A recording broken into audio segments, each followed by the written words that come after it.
ഈശോ മിശിഹായ്ക്ക് സ്തുതിയായിരിക്കട്ടെ. ഞാൻ മാണിപ്പറമ്പിലച്ചൻ. 2024 ജനുവരി 19 വിശുദ്ധ പത്രോസ് പൗലോസ് സ്ലീഹന്മാർ. ഇന്ന് നമുക്ക് വിശുദ്ധ പൗലോസിനെ കുറിച്ചുള്ള ചെറിയൊരു ധ്യാനം ആകാം.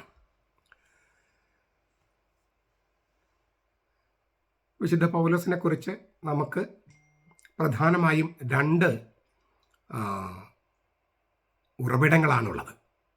ഒന്ന് ലൂക്ക എഴുതിയിരിക്കുന്ന നടപടി ഗ്രന്ഥം, മറ്റൊന്ന് പൗലോസിൻ്റെ ലേഖനങ്ങൾ.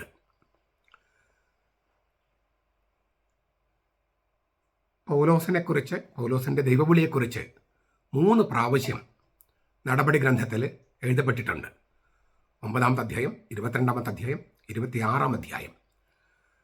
സൂക്ഷ്മമായിട്ട് വായിച്ചാൽ പലതും നമുക്ക് വൈരുദ്ധ്യമുണ്ടോ എന്നൊക്കെ തോന്നും. വാസ്തവത്തിൽ വൈരുദ്ധ്യമൊന്നുമില്ല. ഈ ഉത്ഥിതനായ കർത്താവിനെ, ദൈവം തന്നെയായ കർത്താവിനെ നേരിട്ട് കണ്ട അനുഭവം, അത് വർണ്ണിക്കുമ്പോഴുണ്ടാകുന്ന ഒരു വിക്കലും വിറയലൊക്കെ ഉണ്ടാകുമല്ലോ. നമ്മൾ ഇന്ത്യയുടെ പ്രസിഡന്റിനെ കാണാൻ പോയിട്ടൊരു സ്ത്രീ ബോധം കെട്ട് വീണ കഥയൊക്കെ ഒരു സിനിമയിലുണ്ടല്ലോ. അത് അങ്ങനെയാണ്. നമ്മളിപ്പോൾ ഒരു വലിയ സെലിബ്രിറ്റിനെ കാണുമ്പോൾ നമുക്കൊരു ഒരല്പം ഇൻസെക്യൂരിറ്റി ഉണ്ടാകും. വാസ്തവത്തിൽ ഇത് ദൈവത്തെയാണ് കാണുന്നത്. അപ്പോൾ അതുകൊണ്ട് എന്തൊക്കെ സംഭവിച്ചുവെന്ന് ഓരോ പ്രാവശ്യം പറയുമ്പോഴും കുറച്ച് കൂട്ടിച്ചേർക്കുകയും കുറച്ച് വിട്ടുപോവുകയും അങ്ങനെയൊക്കെ ഉണ്ടാകും. കാരണം അത്രയും അവർണ്ണനീയമായ ഒരു അനുഭവമാണത്. നമ്മൾ സാധാരണഗതിയിൽ പെട്ടെന്ന് വായിക്കുമ്പോൾ 9-ാമത്തെ അധ്യായം നടപടി ഗ്രന്ഥം 9, 22, 26 വായിക്കുമ്പോൾ നമ്മൾ സാധ്യതയുള്ള, അതായത് അതിൻ്റെ വിശദാംശങ്ങൾ ചിലതൊക്കെ നമുക്ക് തോന്നും. എന്താണ്? ആകാശത്തിൽ നിന്നും ഒരു പ്രകാശം, പിന്നെ പൗലോസ് ഭൂമിയിലേക്ക് വീണു, പിന്നെ ഒരു സ്വരം കേട്ടു, അവനെ വിളിച്ചു, പൗലോസിനെ വിളിച്ചു, സാവുൾ സാവുൾ എന്ന് പറഞ്ഞു. പിന്നെ അവൻ്റെ ഒരു പുതിയ അവസ്ഥ, പൗലോസിൻ്റെ പുതിയ അവസ്ഥ എന്താണ്? ക്രിസ്ത്യാനികളെ പീഡിപ്പിക്കാനും പിടിച്ചു കെട്ടി വലിച്ചേഴ്ച കൊണ്ടുപോകാൻ പോയ ആളിപ്പോൾ അന്ധനായി. ഈ പ്രകാശം തട്ടി അന്ധനായി. പിന്നെ മറ്റുള്ളവരെ കൈ പിടിച്ചൊക്കെ എഴുന്നേറ്റ് പോകേണ്ടി വന്നു. അത് കഴിഞ്ഞ് പിന്നെ അനന്യാസ് എന്ന ആൾ കൈവച്ച് പ്രാർത്ഥിച്ച് മാമോസം മുക്കിയപ്പോഴാണ് ഈ ചിദംബലുകൾ പോലെ ചിലതൊക്കെ കൊഴിഞ്ഞു പോയി അവന് കാഴ്ച വീണ്ടും കിട്ടുന്നത്. ഇങ്ങനെയുള്ള ഡീറ്റെയിൽസ് ഉണ്ടല്ലോ, വിശദാംശങ്ങൾ, അതിലാണ് നമ്മുടെ മനസ്സ് ഉടക്കിക്കിടക്കാൻ സാധ്യത. വാസ്തവത്തിൽ അതല്ല അതിൻ്റെ പോയിന്റ്, അതെല്ലാം അതിൻ്റെ വിശദാംശങ്ങളാണെങ്കിലും അതിൻ്റെ ഹൃദയം എന്ന് പറയുന്നത് ഒരു ഒരു ഒരു വലിയ പ്രകാശത്തിൻ്റെ ഉള്ളിൽ നിന്നുകൊണ്ട് ഉത്ഥിതനായ കർത്താവ് സാവുളിൽ വിളിക്കുകയാണ്, വിളിയാണ്. കത്തുന്ന മുൾപ്പടർപ്പിൽ നിന്നുകൊണ്ട് മോശയെ വിളിച്ചതുപോലെ കത്തുന്ന മുൾപ്പടർപ്പ് അതൊരു പ്രകാശമാണ്. അതായത് മുൾപ്പടർപ്പ് ചാമ്പലായി പോകുന്നില്ല, എന്നാൽ അതുപോലെയുള്ളൊരു വലിയ പ്രകാശത്തിനുള്ളിൽ നിന്നുകൊണ്ട് ഉത്ഥിതനായ കർത്താവ് സാവൂളിനെ വിളിക്കുന്നു. അത് പൗലോസിന്റെ ജീവിതത്തെ ആകമാനം എന്ന് പറഞ്ഞാൽ വാക്കിലെ എല്ലാ അർത്ഥത്തിലാണ് ഞാൻ പറയണേ, വിപ്ലവാത്മകമായിട്ട്, റാഡിക്കലായി, എന്താ പറയുക, സമൂലം മാറ്റിമറിച്ചു. ആ ക്രിസ്തുവിനെ കണ്ടു എന്നുള്ളതാണ്. കോരിന്തോസിൽ സഭയ്ക്ക് എഴുതിയ 12-ാമത്തെ അധ്യായത്തിൽ, 2-ാമത്തെ ലേഖനം 12-ാമത്തെ അധ്യായത്തിൽ ഒരു അതീന്ദ്രിയ അനുഭവത്തെക്കുറിച്ച് പൗലോസ് പറയുന്നുണ്ട്. 3-ാം സ്വർഗത്തിലേക്ക് എടുക്കപ്പെട്ടു എന്ന് ഇല്ലേ? അതൊരു എടുക്കപ്പെടലല്ല, അതൊരു നിർവൃതിയാണ്, എക്സ്റ്റസിയാണ്. അതുപോലെയല്ല ഇത്. രണ്ടും തമ്മിൽ ഭയങ്കര വ്യത്യാസമുണ്ട്. ഇവിടെ ഉത്ഥിതനായ കർത്താവിനെ അല്ലേ, ഞാൻ കർത്താവിനെ കണ്ടിട്ടില്ലേ എന്ന് പൗലോസ് ചോദിക്കുന്നുണ്ട്. ഉത്ഥിതനായ കർത്താവിനെ നേരിട്ട് കണ്ടു. അപ്പോൾ അതിലൂടെ ഒരു വിളി കിട്ടി എന്നുള്ളതാണ് ഒരു പോയിന്റ്.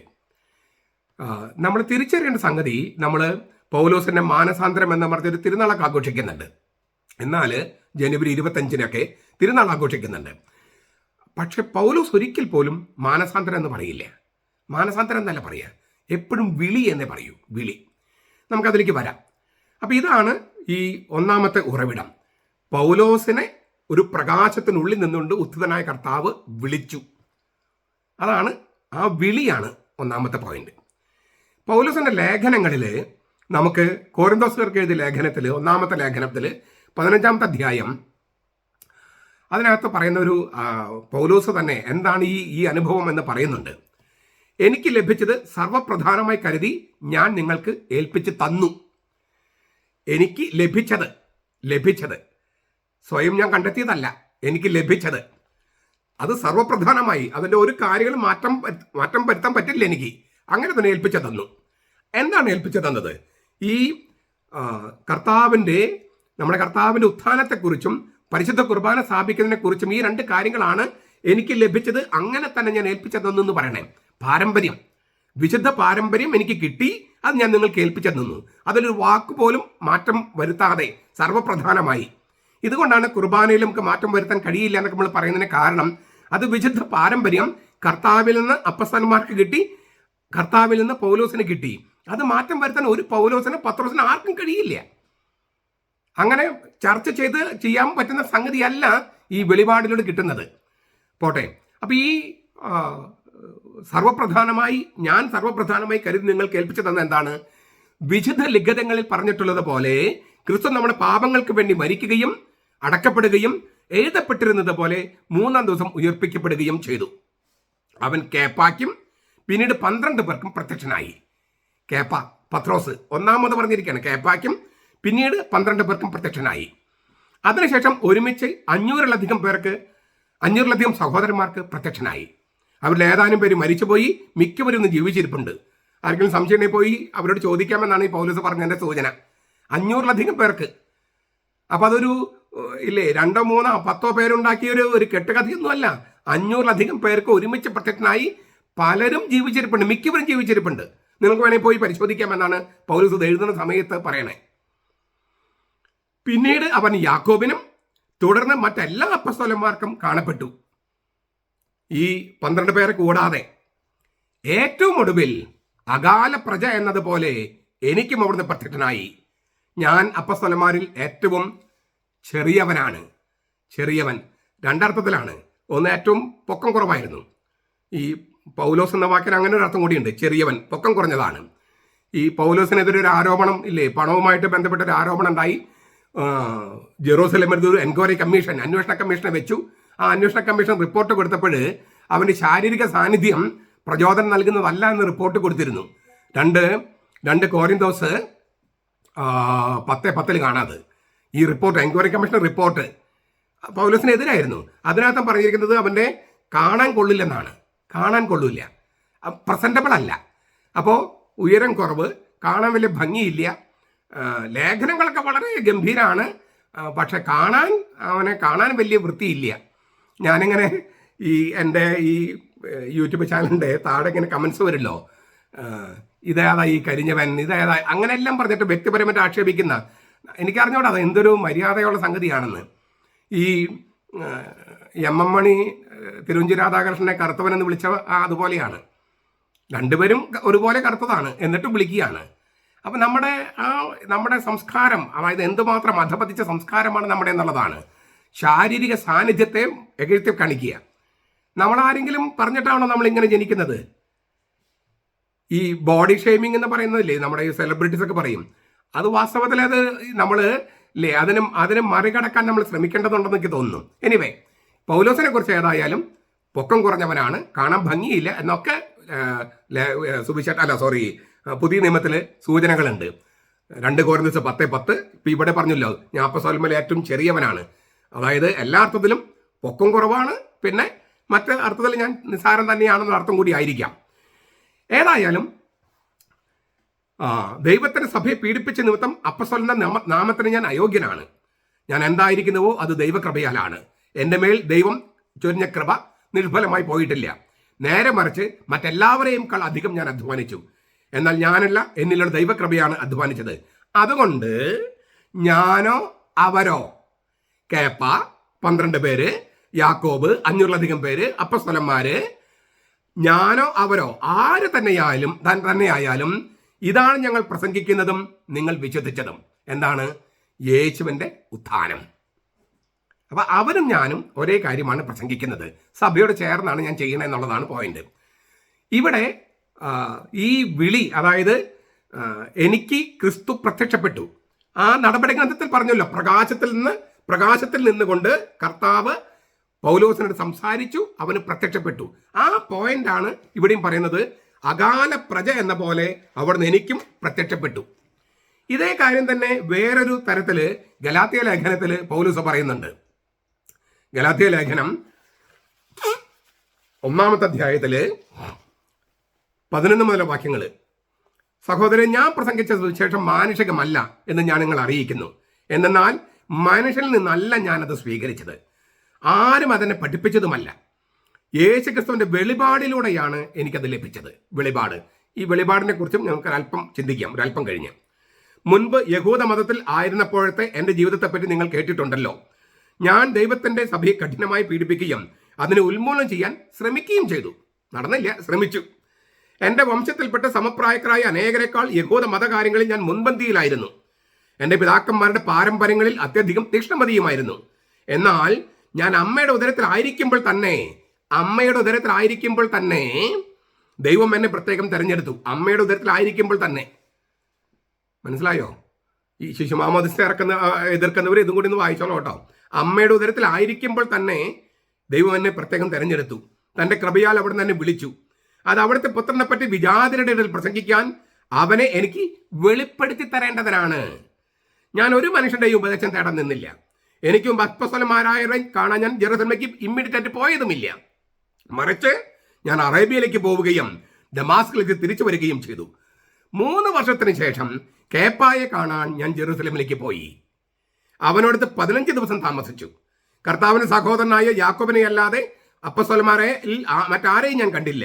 ഞാൻ നിങ്ങൾക്ക് എഴുതുന്ന കാര്യങ്ങൾ വ്യാജമല്ല എന്നതിന് ദൈവം സാക്ഷി.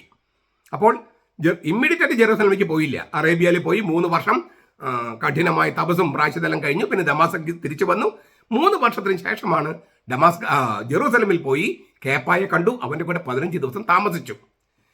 പിന്നീടും ഈ മാതൃസഭയുമായിട്ട് പൗലോസ് ബന്ധം സ്ഥാപിക്കുന്നുണ്ട്, ബന്ധം നിലനിർത്തുന്നുണ്ട്. നമുക്കത് അപ്പസ്തോല നടപടിയിൽ 15-ാമത്തെ അധ്യായം. യഹൂദായിൽ നിന്ന് വന്ന ചിലർ അവിടെ വന്ന് അന്ത്യോക്യയിൽ വന്ന് മോശയുടെ നിയമമനുസരിച്ച് പരിച്ഛേദനം ചെയ്യപ്പെടാത്ത പക്ഷം രക്ഷ പ്രാപിക്കാൻ സാധ്യമല്ല എന്ന് സഹോദരരെ പഠിപ്പിച്ചു. പൗലോസും ബർന്നബാസും അവരോട് വിയോജിക്കുകയും വിവാദത്തിൽ ഏർപ്പെടുകയും ചെയ്തു. അവർ തർക്കമായി. ജെറൂസലേം വന്ന യാക്കോബിന്റെ ആളുകളും പൗലോസും ബർന്നബാസും ഇവർ തമ്മിൽ തർക്കമായി. തർക്കം പരിഹരിക്കാൻ എന്താ ചെയ്തത്? തന്മൂലം ജെറൂസലേമിൽ ചെന്ന് അപ്പസ്തോലന്മാരും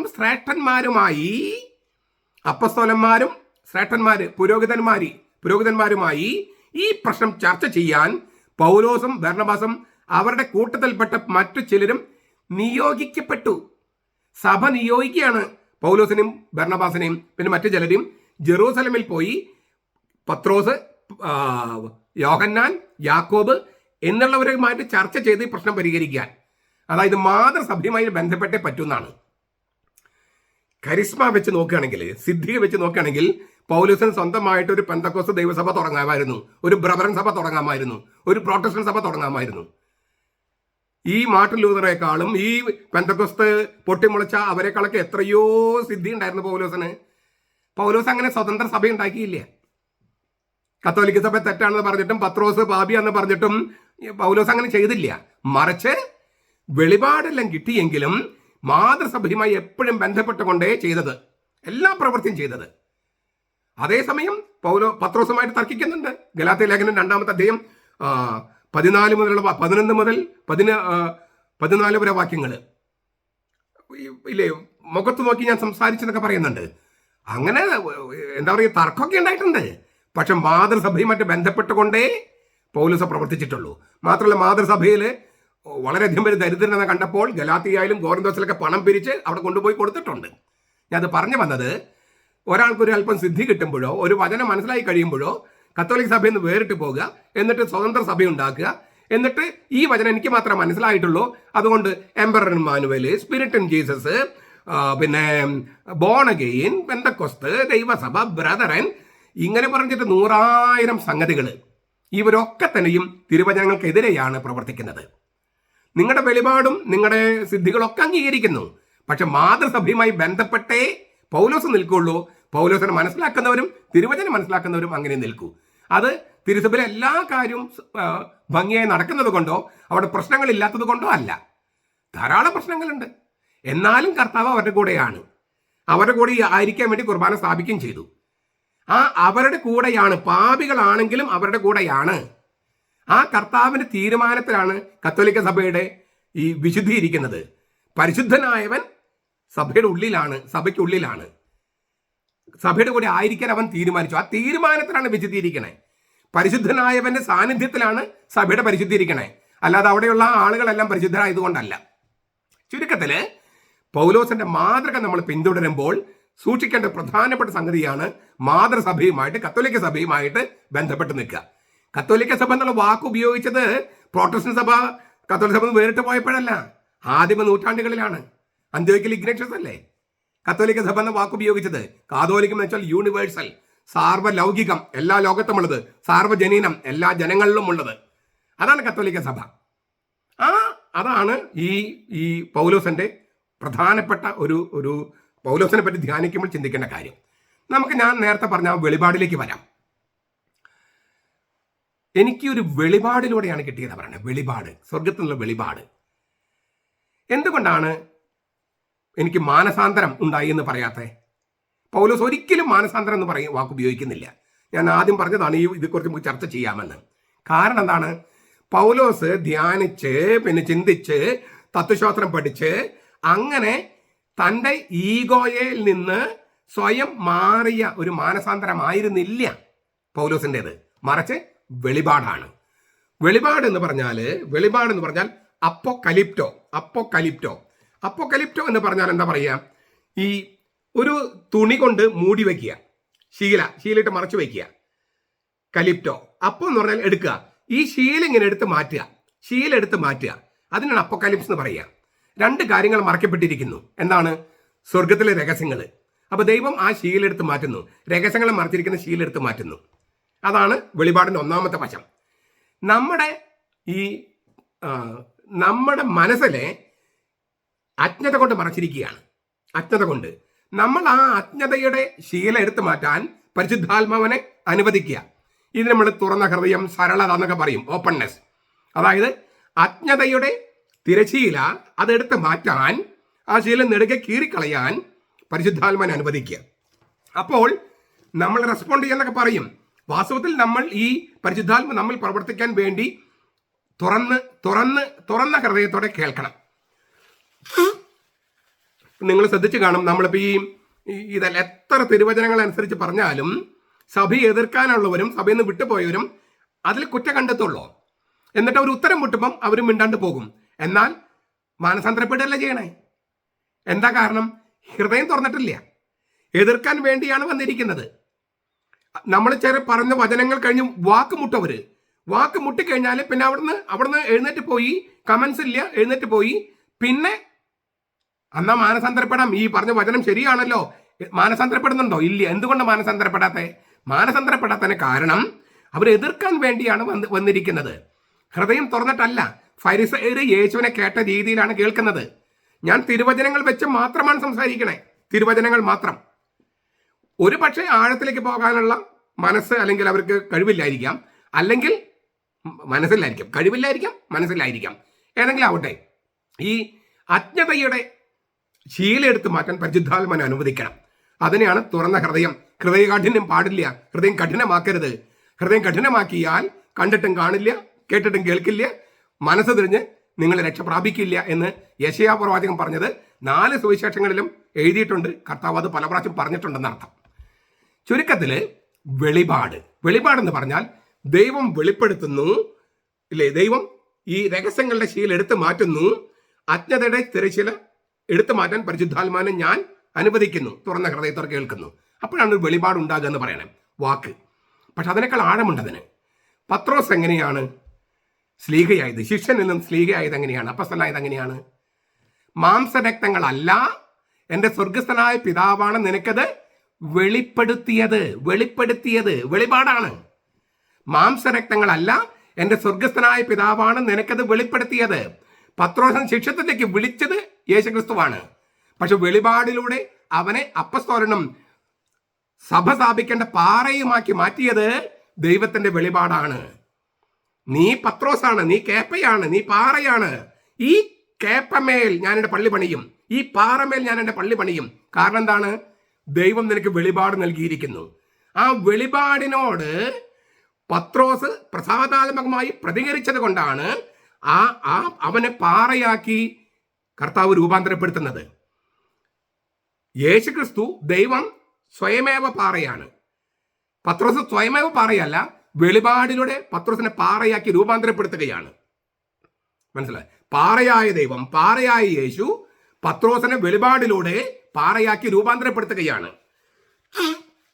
അപ്പൊ ഒരു വെളിപാടിലൂടെയാണ് ശിഷ്യൻ എന്ന പത്രോസ് സ്ലീഹയായും സഭയുടെ പാറയായിട്ടും മാറുന്നത്. മറ്റ് ശിഷ്യന്മാരുടെ കാര്യമോ?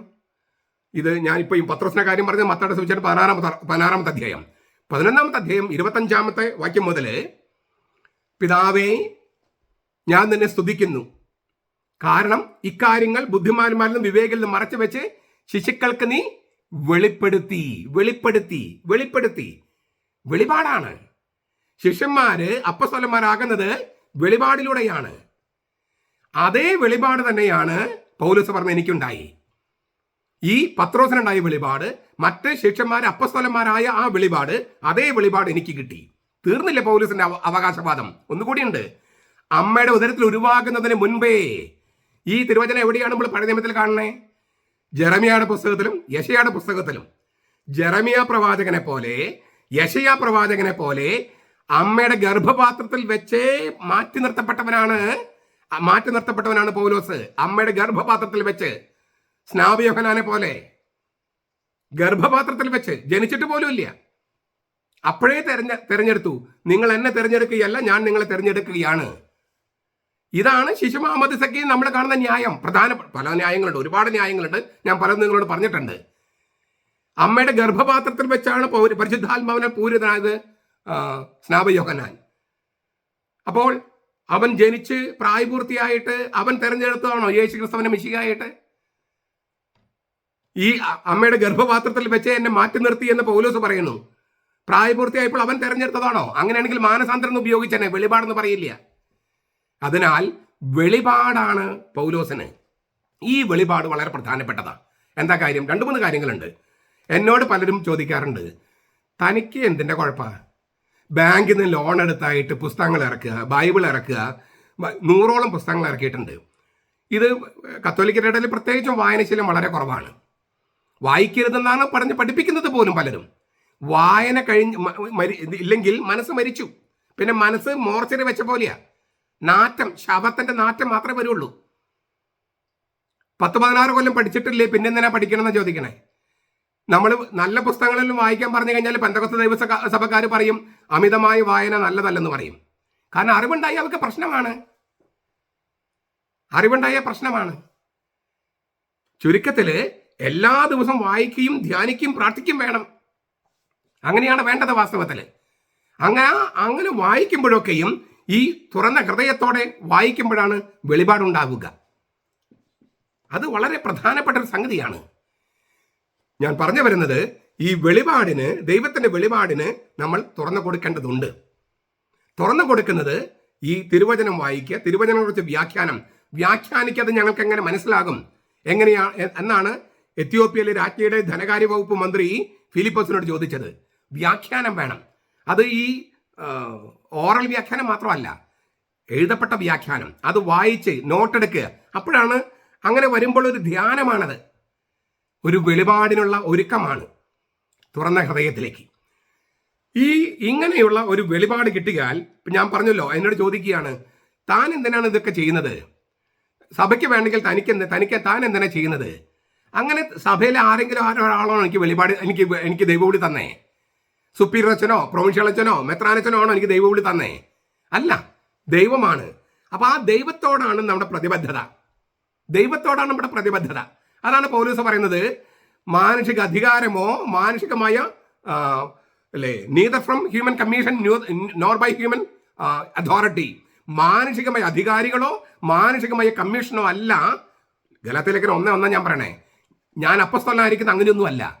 ദൈവവും യേശുക്രിസ്തു നൽകിയതാണ്. എൻ്റെ പ്രാഥമിക പ്രതിബദ്ധത ദൈവത്തോടാണ്, അവൻ്റെ ക്രിസ്തുവിനോടാണ്. ഈ ഒരു ബോധ്യം ഉണ്ടെങ്കിൽ നമുക്ക് ഒരുപാട് കാര്യങ്ങളിൽ വ്യത്യാസം വരും. നമ്മൾ മറ്റുള്ളവരുടെ മറ്റുള്ളവർ ചെയ്യുമോ, മറ്റുള്ളവർ അംഗീകരിക്കുമോ, അവർക്ക് വേണ്ടെങ്കിൽ എനിക്കെന്തിനാണ്, അങ്ങനെയൊന്നും ചിന്തിക്കില്ല. ഞാനിത് ഇപ്പോഴത്തെ ഒരു പശ്ചാത്തലത്തിലേക്ക് ഒന്ന് വെക്കുകയാണ്, പ്രത്യേകിച്ചും സീറോ മലബാർ സഭയുടെ കേരളത്തിലെ പശ്ചാത്തലത്തേക്ക് വെക്കുകയാണ്. അത്ര വലിയ പ്രതിസന്ധി ഉണ്ടെന്നൊന്നും എനിക്ക് തോന്നുന്നില്ല. ഒരു രൂപതയിലാണ് മെയിനായിട്ട് പ്രതിസന്ധി ഉള്ളത്. എങ്കിലും വേറെ ചില കാര്യങ്ങളുണ്ട്. ഒന്ന്, ഈ ദൈവിക വെളിപാടുണ്ട് എന്ന് ബോധ്യം വന്നിട്ടുള്ളവരുണ്ടെങ്കിൽ കാണുന്ന 2-3 കാര്യങ്ങൾ. ഒന്ന്, രൂപതകളൊക്കെ വളരുന്നുണ്ട്, പക്ഷെ സഭ തളരുകയാണ്. അതായത് ഓരോ രൂപതയും അത് വളരാനുള്ള ശ്രമങ്ങൾ നടത്തുന്നുണ്ട്, പക്ഷേ സഭ, സീറോ മലബാർ സഭ മൊത്തത്തിലുള്ള ഒരു ഐക്യം അതിന് ശ്രമിക്കുന്നില്ല എന്നൊരു തോന്നൽ എനിക്കുണ്ട്. അതുകൊണ്ട് സഭയുടെ ഐക്യത ഒരു രൂപത മാത്രം വളർന്നാൽ പോരാ, അല്ലെങ്കിൽ ഓരോ രൂപത വളർന്നാൽ പോരാ. ഇങ്ങനെ ശാഖകൾ മാത്രം വളരുകയും ഈ ട്രങ്ക് തായ്തടി വളരാതിരിക്കുകയും ചെയ്യുന്നത് അത് രോഗമാണ്, രോഗലക്ഷണമാണ്. അതിനാൽ എല്ലാ രൂപതകളും ഐക്യതയിലേക്ക് വരാനുള്ള നടപടികൾ ഉണ്ടാകണം. അത് പുതിയ നേതൃത്വമൊക്കെ വന്നിട്ടുണ്ട്, അവർ ചെയ്യുമെന്ന് പ്രതീക്ഷിക്കാം. രണ്ടാമത്തെ സംഗതി, ഈ ഐക്യത ഉണ്ടാകാനായിട്ടുള്ള ഒരു സംഗതി, ഇപ്പോൾ നമ്മുടെ മേജർ ആർച്ച് ബിഷപ്പ് തൃശ്ശൂർ വശത്തുനിന്നുള്ള ആളാണ്. തൃശ്ശൂർ, ഇരിങ്ങാലക്കുട, എറണാകുളം അവിടെയൊക്കെ അവിടെ നിന്നുള്ള മെത്രാന്മാർക്കോ വൈദികർക്കോ അവിടെ നിന്നുള്ള വൈദികർ സേവനം ചെയ്യുന്ന ഇടങ്ങളിലോ സീറോ മലബാർ സഭയുടെ തനത് പാരമ്പര്യമോ ലിറ്റർജിയോ അത്ര കാര്യമായിട്ട് അറിയില്ല. അതിന് ചരിത്രപരമായ ഒരുപാട് കാരണങ്ങളുണ്ട്. അറിഞ്ഞാൽ തന്നെ അതിനെ സ്നേഹിക്കാനുള്ള ശ്രമങ്ങളില്ല, പരിശീലിക്കാനുള്ള ശ്രമങ്ങളില്ല. അപ്പോൾ അവരെയൊക്കെ ഒന്ന് പഠിപ്പിച്ച് പരിശീലിപ്പിച്ച് അങ്ങനെ വരുമ്പോൾ തന്നെ ഈ പ്രാദേശികവാദം ഉണ്ടല്ലോ അത് കുറയും. ഇത് എന്താണ് ഈ കാര്യമെന്ന് അറിയാത്തത് കൊണ്ടുള്ള കുറേ പ്രശ്നങ്ങളുണ്ട്. അപ്പോൾ ഐക്യമുണ്ടാകണമെങ്കിൽ ചെയ്യേണ്ട ഒരു പ്രധാനപ്പെട്ട സംഗതി, സീറോ മലബാർ സഭയുടെ പാരമ്പര്യം എന്ത്, അതിന് ലിറ്റർജി എന്ത് എന്ന് ഈ പ്രദേശത്തുള്ള രൂപതകൾ, ഇപ്പോഴത്തെ മേജർ ആർച്ച് ബിഷപ്പിന്റെ ആ പ്രദേശത്തുള്ള രൂപതകളിലെയും വൈദികരെയും മെത്രാന്മാരെയും പിന്നെ അൽമാരെയും പഠിപ്പിക്കണം. അത് ഈ ദൈവിക വെളിപാട് കിട്ടിയിട്ടുണ്ടെങ്കിൽ ചെയ്യേണ്ട സംഗതികൾ കാര്യം അതാണ്. പിന്നെ ഒരു കാര്യം കൂടിയുള്ളത്, എല്ലാവരും സമവായം അത് രാഷ്ട്രീയത്തിന്റെ ഭാഷയാണ്, അത് സഭയുടെ ഭാഷയല്ല. സഭയുടെ ഭാഷ എന്ന് പറയുന്നത് സത്യത്തിന്റെ ഭാഷയാണ്. സത്യത്തിന്റെ ഭാഷയാണ് സഭയുടെ ഭാഷ. സമവായം അപകടം തന്നെയാണ്. ഇപ്പൊ ഉണ്ടായ സമവായം അപകടം തന്നെയാണ്. എറണാകുളം ആവശ്യപ്പെട്ടതനുസരിച്ചാണ് ഈ 50-50 എന്ന സംഗതി ഉണ്ടാക്കിയത്. എന്നിട്ട് അവർ സ്വീകരിച്ചോ? ഇല്ല. പിതാവിൽ നിന്ന് പുറപ്പെടുന്ന പരിശുദ്ധാത്മാവ് എന്നാണ് ലിറ്റർജിയിൽ പൗരസ്ത്യ സഭകൾ അങ്ങനെയാണ്. അവർക്ക് വേണ്ടിയാണ് പിതാവിൽ നിന്നും ഹൈഫൺ, പുത്രനിൽ നിന്നും ഹൈഫൺ എന്നിട്ടത്. എന്നിട്ട് സമവായം ഉണ്ടായോ? ഇല്ല. പിതാവിന്റെയും പുത്രന്റെയും പരിശുദ്ധാത്മന്റെ നാമത്തിൽ വെച്ച് തുടങ്ങാം, ഫ്ലക്സിൽ പ്രിന്റ് ചെയ്യാൻ പാടില്ല, തുടങ്ങാം എന്ന് അവർക്ക് വേണ്ടിയാണ് ഒരു അണ്ടർസ്റ്റാൻഡിങ് ഉണ്ടാക്കിയത്. എന്നിട്ട് അവർ ലിറ്റർജി അംഗീകരിച്ചോ? ലിറ്റർജിയുടെ തനിമ നഷ്ടപ്പെടും ചെയ്തു. എറണാകുളം അങ്കമാലിയും അതുപോലെ ഇരിങ്ങാലക്കുട കുറെ പേരും അനുസരിച്ചുമില്ല. അപ്പൊ ഈ പിന്നെന്താണ് സമവായം? അവര് പറഞ്ഞ കാര്യങ്ങളൊക്കെ ചെയ്തു കൊടുത്തു, എന്നിട്ടും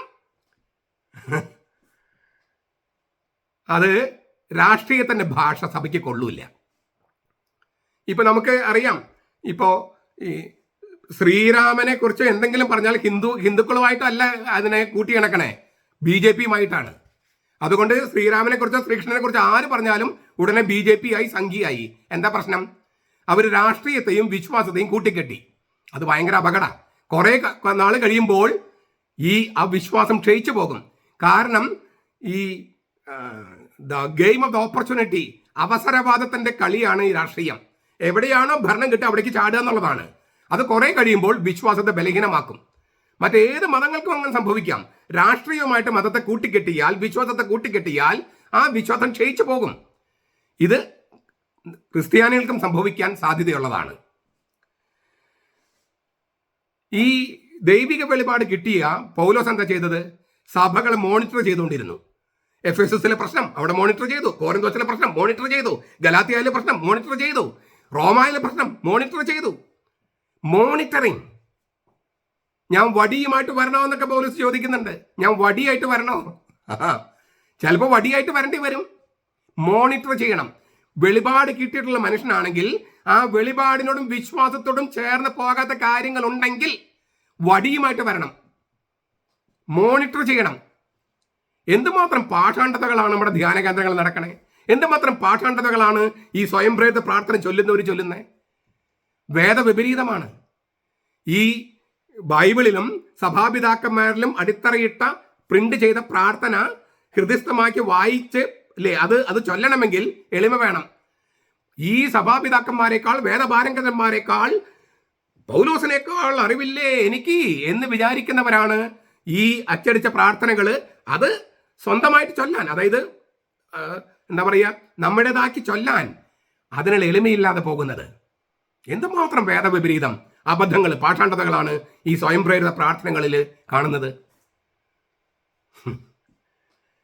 അവസാനമായിട്ട് ഒരു കാര്യം കൂടി, ഈ എല്ലാവിടെയും സഭ വളർന്നു എന്ന്, വചനം വളർന്നു, സഭ വളർന്നു എന്ന് പറയുമ്പോൾ അതിനകത്ത് രണ്ട് കാര്യങ്ങളുണ്ട്. വചനം വളരുന്നു, സംഖ്യം വളരുന്നു, ആളുകൾ സംഖ്യം വളരുന്നു. സീറോ മലബാർ സഭയിലെ ജനസംഖ്യ വർദ്ധിപ്പിക്കാനുള്ള ആഹ്വാനമല്ല, ഇടപെടലുകൾ നടത്തേണ്ടതുണ്ട്. അതിന്റെ കൂട്ടത്തിൽ വിദേശത്ത് പോകുന്നവരുടെ അവരെ ആക്ഷേപിക്കാതെ ആത്മീയ പോഷണത്തിന് വേണ്ട സത്വര നടപടികൾ സ്വീകരിക്കണം. അപ്പോഴാണ് ഈ സഭ ഇല്ലേ, മറ്റെല്ലാ സ്ഥലത്തും വിദേശത്തും അവിടെ ഇവിടെ ഒക്കെ അൽമാര് പോയി അവിടെ ഒരു സമൂഹമാകുമ്പോൾ നമ്മൾ ചെല്ലിയ പള്ളി പണിയുക, അതുവരെ അവരെ കുറ്റപ്പെടുത്തുക, വിദേശത്ത് പോകുന്നവരും കേരളത്തിന് പുറത്ത് പോകുന്നവരും. അങ്ങനെയും പാടില്ലല്ലോ. അൽമായിൽ പോയി അവിടെ കുറെ ആളുകളാകുമ്പോൾ പിന്നെ നമുക്ക് പള്ളി സ്ഥാപിക്കാനും മറ്റേ നമ്മൾ ചെല്ലുക, അതുവരെ അവരെ കുറ്റപ്പെടുത്തിക്കൊണ്ടിരിക്കുക, വിദേശത്ത് പോകുന്നവരെ അടച്ചാക്ഷേപിക്കുക. അതൊന്നും ശരിയല്ലെന്നാണ് എൻ്റെ അഭിപ്രായം. ഞാൻ മുമ്പും പറഞ്ഞിട്ടുണ്ട്. ചുരുക്കത്തിൽ ഞാൻ പറഞ്ഞു വന്നത്, പൗലോസിന്റെ ദൈവവിളി അതൊരു മാനസാന്തരമാണ്. പൗലോസ് ധ്യാനിച്ച് അങ്ങനെ സ്വയം ഒരു ബോധോദയത്തിലൂടെ വന്ന ഒരു മാനസാന്തരമായിട്ടല്ല പൗലോസ് കണ്ടത്, വെളിപാടിനോടുള്ള പ്രതിസ്പന്ദമായിട്ടാണ്. ഈ ദൈവത്തോടുള്ള പ്രതിബദ്ധത, ആ ദൈവത്തോടുള്ള പ്രതിബദ്ധതയിൽ നിന്നും ദൈവത്തിന്റെ ജനത്തോടുള്ള പ്രതിബദ്ധത, ഇത് രണ്ടുമുണ്ടെങ്കിൽ ഈ പൗലോസിന് തിരുനാൾ ആഘോഷിക്കാൻ നമുക്ക് വലിയ സന്തോഷമുണ്ട്. അങ്ങനെയാണ് വേണ്ടത്, അങ്ങനെ ആയിരിക്കട്ടെ.